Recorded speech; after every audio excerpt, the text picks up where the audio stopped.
in Tamil Nadu damaged. Rail link to Rameshwaram disrupted as a barge towing a naval ship which had ran aground drifted and collided with it today. And the great Kumbh Mela gets underway in Allahabad with 100 million devotees, from naked sprinting gurus to worshippers completing simple rituals, getting set to stream into Ganga on Monday. Even as political stalemate in Jharkhand grows, the Jharkhand Vikas Morcha chief and former Chief Minister Babulal Marandi has alleged that a dispute over sharing of commission had led to the collapse of the BJP-led coalition government in the state.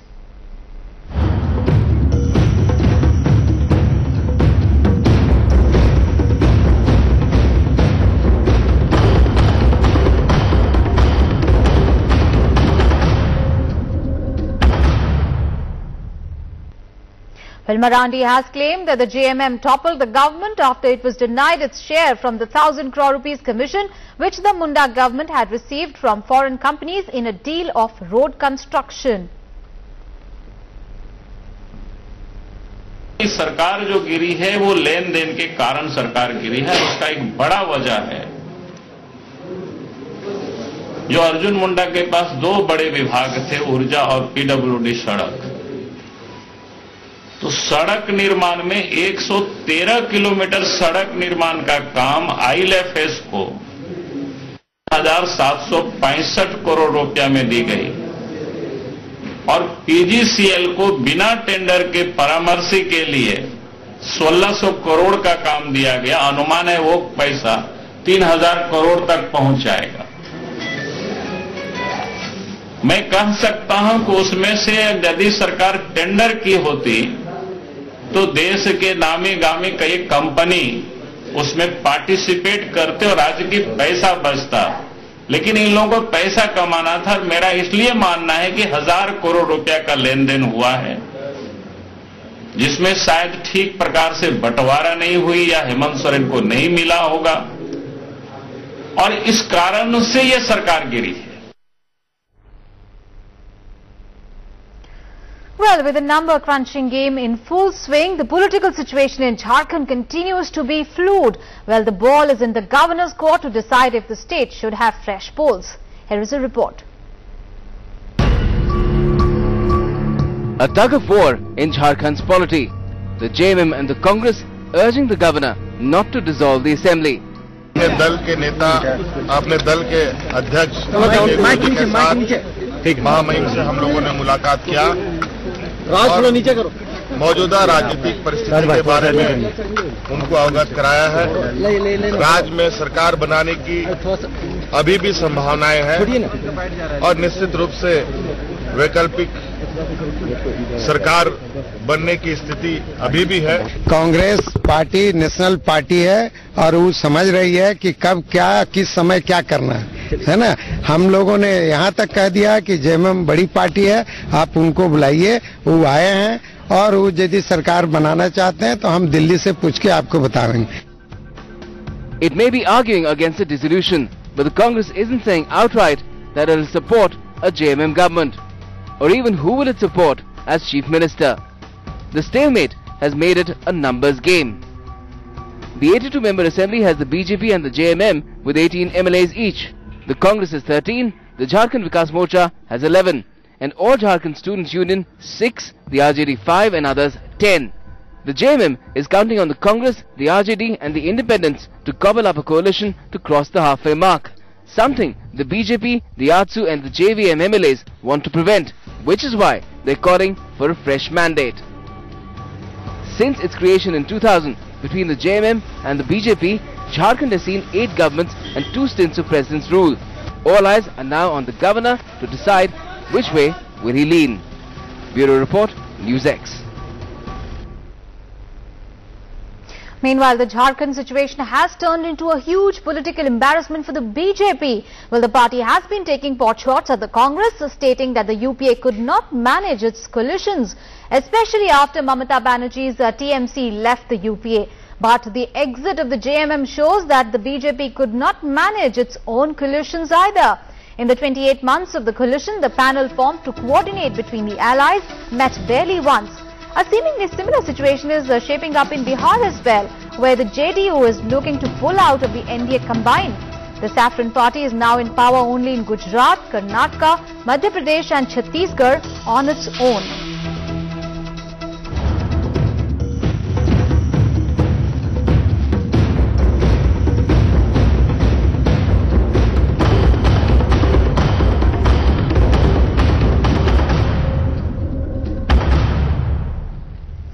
And now, is Pakistan waging a war against India? Well, its army is escalating tensions along the LOC. The jihadi terrorist leaders are calling for a full-blown offensive against India, all at a time when its terrorists are killing democratically elected panchayat members in Jammu and Kashmir, raising doubts that it could be a coordinated campaign.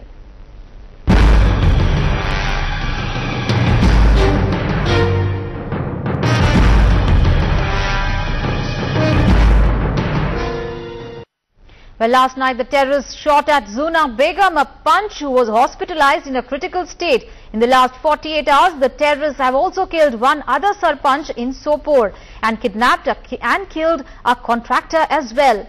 The Pakistani army yesterday also cancelled the leave of all its soldiers in an attempt to build up troops along the line of control. Besides suspending all trade movement across the border, it also refused to accept the Indian offer of a brigadier-level flag meet to discuss the situation after the beheading of the Indian Jawan along the LOC. Well, the terror machinery has also been at work. There is enough proof of Hafiz Saeed inciting the troops near LOC. He was also accompanied by top Pakistani army officers in plain clothes and had even announced a 5 lakh rupees reward to bring the Indian soldiers' heads as trophies.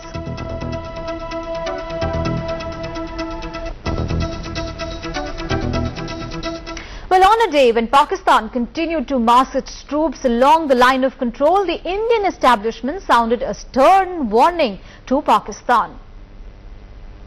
If these things continue the way they are and the violations continue to take place, then perhaps we may have to look at some other options for compliance. Short of declaring war, the strongest warning yet to Pakistan from India. See, the way we view the whole situation is that we have a line of control, we have a ceasefire agreement, we have certain mechanisms, we have certain structures, and that is sacrosanct. And any violation of these with impunity, especially as what's been happening in the last few months, is totally unacceptable. We're monitoring the situation very carefully, because if these things continue the way they are and the violations continue to take place, then perhaps we may have to look at some other options for compliance. The IAF chief's statement comes on a day when Pakistan continued to provoke. Its army stepped up troop build-up on the line of control, suspended all trade across the border as well. NewsX first reported India's offer to Pakistan for a brigadier-level flag meet, but even 2 days later, Pakistan hasn't responded. So should India exercise the military option? The message is loud and clear. साधारण नागरिक के पास आज ये जानकारी कि पाकिस्तान के forces ने, army ने जो व्यवहार हमारे सैनिकों के साथ किया है वो बर्दाश्त के बाहर है। उसके कारण बहुत ज्यादा गुस्सा है। मैं चाहती हूँ कि सरकार इस गुस्से को समझे, इस गुस्से का महत्व को समझे और फिर अपनी पॉलिसी उसके आधार पर निभाए। आम जनता का गुस्सा बिल्कुल ठीक है। ऐसी चीज जिनेवा कन्वेंशंस के खिलाफ है और सरकार को इसके ऊपर अपना रुख खड़ा करना है। The reasons for Pakistan's aggression are obvious enough. Pakistan's leadership is caught up in court cases. Its relations with the US are at their lowest ebb, and the army is brokering a deal with the Taliban. All that makes it necessary to turn its belligerence against India, which is also why experts say India needs to respond strongly before it bears the brunt of its troublemaking designs. On Tuesday, Pakistan violated ceasefire in Poonch sector. Pakistani Rangers brutally murdered 2 Jawans there, and ceasefire violation is still going on. Instead of apologizing on the issue, Pakistan suspended bus service and trade with India. Now, ball is with India's court. They have to decide what to do and how to tackle with Pakistan in future. Ajay Jindal, NewsX, Jammu.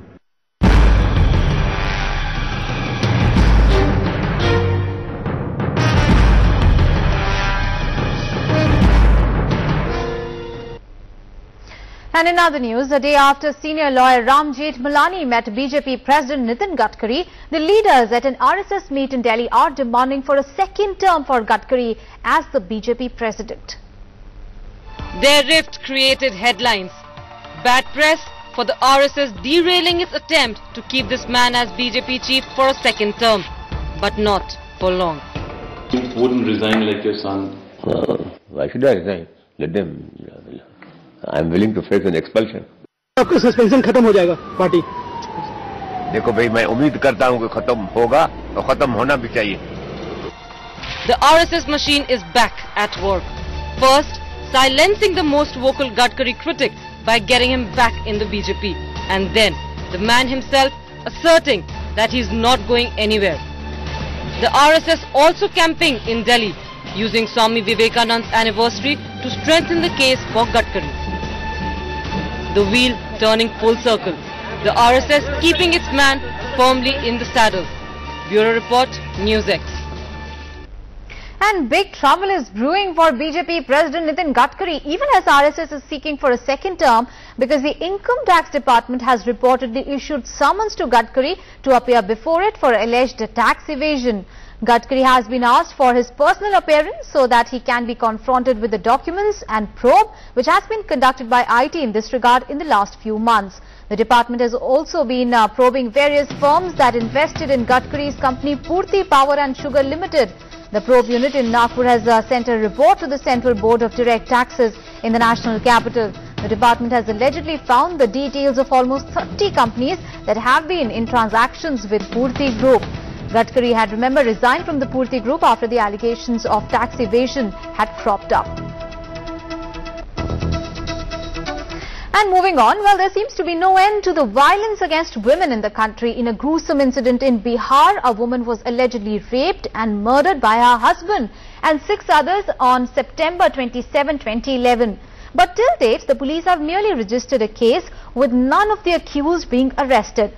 Now the hapless victim's 4-year-old son and her sibling want the rapists to be hanged.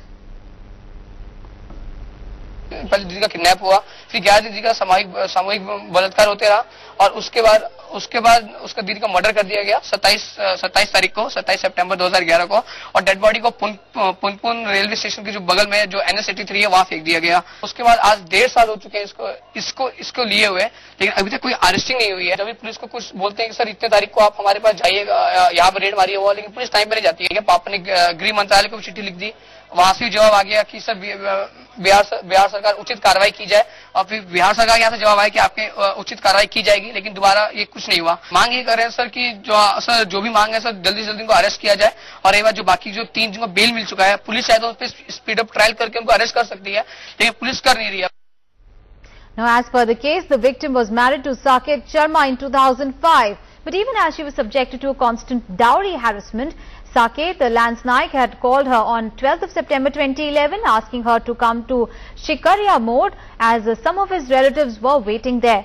But subsequently, her body was found within the Punpun police station limits on 27th of September 2011.